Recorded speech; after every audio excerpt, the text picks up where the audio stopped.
Perempuan berdosa ini seakan memberi puisi yang sangat indah. Yesus tahu siapa aku, tapi Yesus tidak menghindar. Langit sudah mulai temeram saat langkah-langkah menapaki jalan berdebu menuju rumah Simon sang Farisi. Jemari ini sudah mulai temaram saat langkah-langkahku menapaki jalan berdebu menuju rumah sang Farisi. Jemari ini gemetar bukan hanya karena takut pada tatapan manusia, tapi karena harapan yang selama ini kurasa sudah lama mati. Hari ini entah kenapa semuanya kembali bernyawa. Aku bukan siapa-siapa, tapi di kota ini aku hanya dikenal dengan satu gelar, perempuan berdosa. Tak ada yang tahu namaku, tak ada yang ingin tahu kisahku. Mereka hanya tahu apa yang mereka lihat dan menjadikannya alasan untuk menghakimi. Aku pernah kecewa bahwa cinta. Aku akhirnya percaya bahwa hanya cinta kasih Tuhan yang bisa menyembuhkan. Tapi cinta di dunia ini memang kerap menyakitkan, membuatku retak, membuatku lari, dan akhirnya membuatku menghilang di balik dinding stigma. Namun hari ini aku mendengar Yesus ada di sini. Ya, guru yang katanya berbeda, yang tidak mengusir anak-anak, yang memandang orang kusta, yang duduk makan dengan orang buangan, yang katanya bisa mengampuni. Maka dengan buli-buli pualam yang kusimpan selama ini sebagai warisan kecil dari masa lalu yang dulu ingin kugunakan untuk memulai kembali hidup yang baru, aku memberanikan diri masuk. Tak diundang, tak diterima, tapi dipenuhi oleh kerinduan. Saat kulihat dia duduk di meja makan, jantungku seperti berhenti. Tiba-tiba semua luka yang kupendam pecah bersama air mataku. Aku tak mampu berkata-kata. Air mata mengalir, jatuh membasahi kakinya. Dan tak mengapa aku membiarkan rambutku menyentuh kakinya. Mengelap debu bersama butiran air mata yang keluar dari jiwa yang lelah ini. Aku menciumnya, menyekanya, meminyakinya, tanpa tahu apakah ia akan membiarkan aku mendekat ataukah akan menyuruhku pergi seperti semua pria sebelumnya. Tapi ia tidak mengusirku. Yesus tidak menjauh. Yesus tidak mencelah. Yesus membiarkan kasihku menemukan tempatnya. Lalu ia berbicara bukan kepadaku, tetapi kepada setiap orang yang memandangku jijik. Tentang dua orang yang berutang, tentang siapa yang lebih mengasihi. Dan saat ia memalingkan wajahnya kepadaku, aku merasa untuk pertama kalinya, aku benar-benar dilihat. Dosamu telah diampuni.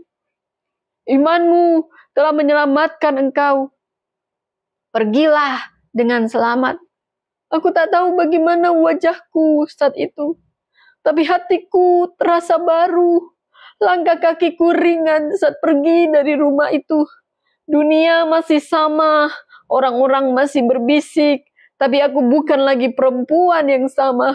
Aku adalah perempuan yang disentuh oleh kasihnya tanpa penghakiman. Aku adalah perempuan yang diampuni dan karena itu mampu mengasihi. Aku adalah perempuan yang dulu disembunyikan oleh aib, kini disorot oleh anugerah. Dan aku tahu jika aku bisa pulih, setiap orang pun bisa. Saudara, mungkin kau merasa hidupmu tidak layak. Ini bukan kebetulan kau saksikan. Mungkin luka masa lalumu membuat kau merasa tidak berharga. Tapi dengarlah ini, Yesus tidak menghindar darimu. Ia tahu siapa kamu dan tetap mengasihimu. Ia tidak menunggu engkau menjadi sempurna. Dia menunggumu datang dengan air mata dan kerinduan akan kasih yang sejati. Jangan biarkan suara penghakiman manusia menenggelamkan suara pengampunan Allah. Karena saat dunia memanggilmu perempuan berdosa, Tuhan memanggilmu perempuan yang dikasihi. Katakan, Tuhan, Engkau tahu siapa aku dan Engkau tetap memelukku. Kau melihat air mataku dan kau tidak berpaling. Kau mendengar jerit hatiku dan kau berkata, dosamu diampuni. Aku mau datang menyerahkan hidupku seperti perempuan berdosa itu.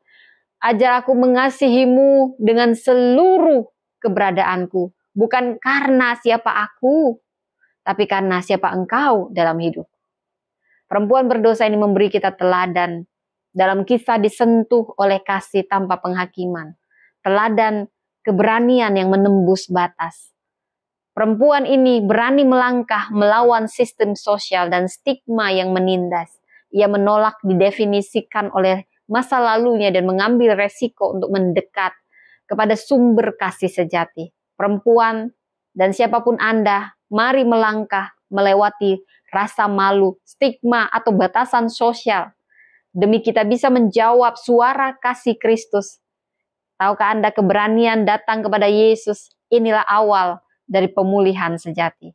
Perempuan ini memberi kita teladan iman yang aktif tanpa kata.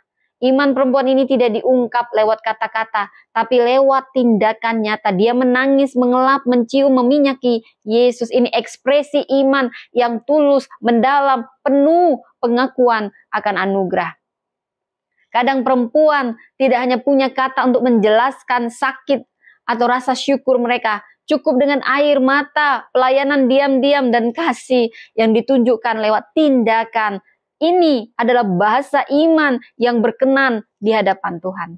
Perempuan berdosa ini memberi kita teladan pertobatan yang autentik.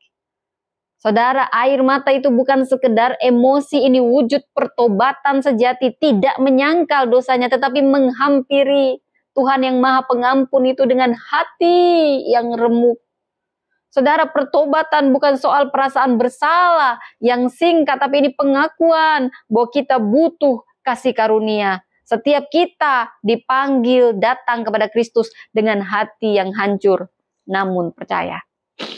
Perempuan ini memberi kita teladan kasih yang berani dan tanpa malu. Tindakan dia menunjukkan kasih yang dalam dan pengorbanan secara pribadi. Dia tidak malu menyatakan kasihnya kepada Yesus di hadapan publik. Dan kita dipanggil untuk mengasihi Yesus tanpa kompromi, tanpa malu, tanpa takut pada penilaian manusia. Kasih yang sejati kepada Tuhan tidak tersembunyi, tapi nyata dan penuh keberanian. Perempuan ini mengajarkan kita teladan pengakuan akan kebutuhan akan anugerah Tuhan.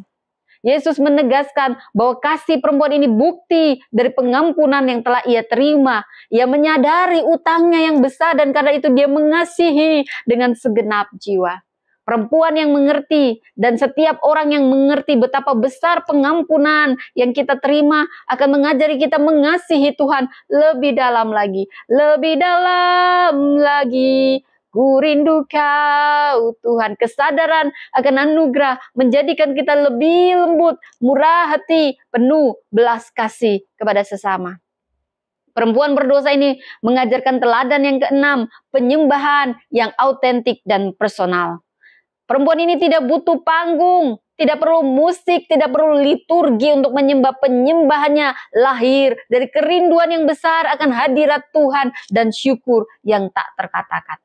Penyembahan sejati itu bukan soal tempat atau bentuk, itu soal hati yang hancur dan mengasihi Tuhan. Kita dipanggil menyembah dari kedalaman hati dengan hidup yang menjadi persembahan.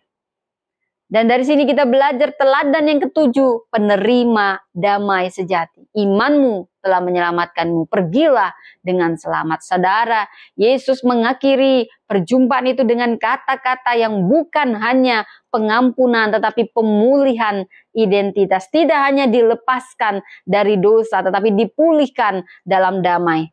Banyak kita hidup dalam konflik batin, rasa bersalah, trauma masa lalu. Tapi Kristus menawarkan shalom, damai sejahtera yang memulihkan jiwa, memberi masa depan. Dan kita akan mengalami perjumpaan dengan kasih Tuhan, berjalan dalam damai, bukan lagi penghakiman.